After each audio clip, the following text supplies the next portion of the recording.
Guys, আজকে আমি বিরিয়ানি করছি। মেয়ে খুব জিদ করছিল খাবে বলে। হ্যাঁ, অনেকবার করেছি, কোনোদিন ভিডিওটা আমি তুলে ধরি না, আমার ভালো লাগে না।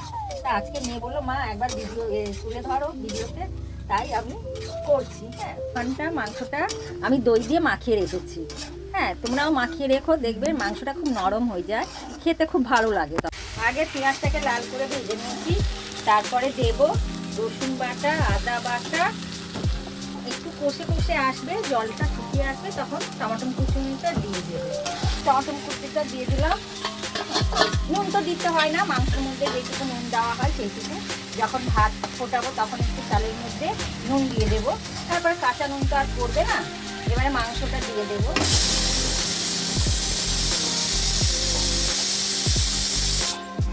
আলুটা আমি আগে ভেজে তুলে নিয়েছি। হতে হতে আমি ওইদিকে ভাতটা বসিয়ে দিলাম। বিরিয়ানি চালে ধরে কষাতে হবে।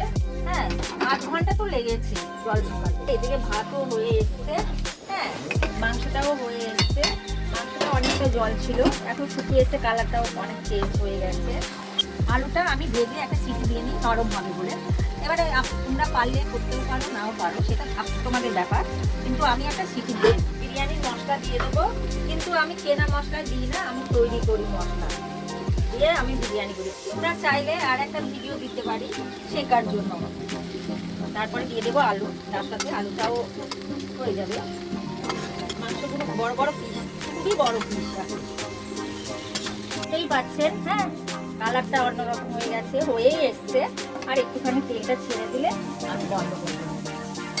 এখন দিচ্ছি গোলাপ জল। গোলাপ জল দিয়ে নিচ্ছি। বেশি না, অল্প ভাত করেছি তো, আমাকে তো কেউ খায় না, আমি আর মেয়ে খাবো, আর কেউ খাবে না। ওই জন্য এটা কেওড়ার জল, অল্প অল্প। আমি হালদি বেশি খেতে পারি না। এবারে দিয়ে দেবো মাংস। ঠিক আছে, দিয়ে পরে আর একটু চাল দিয়ে দেবো, আর একটু ভালো করে দেবো। ছোটো হাঁটি করেছি,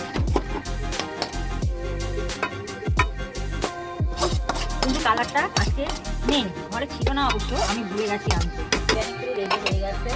হ্যাঁ, এবারে বিরিয়ানিটা দিচ্ছি। কেমন হয়েছে কালারটা দিইনি বলে সাদা সাদা হয়ে গেছে।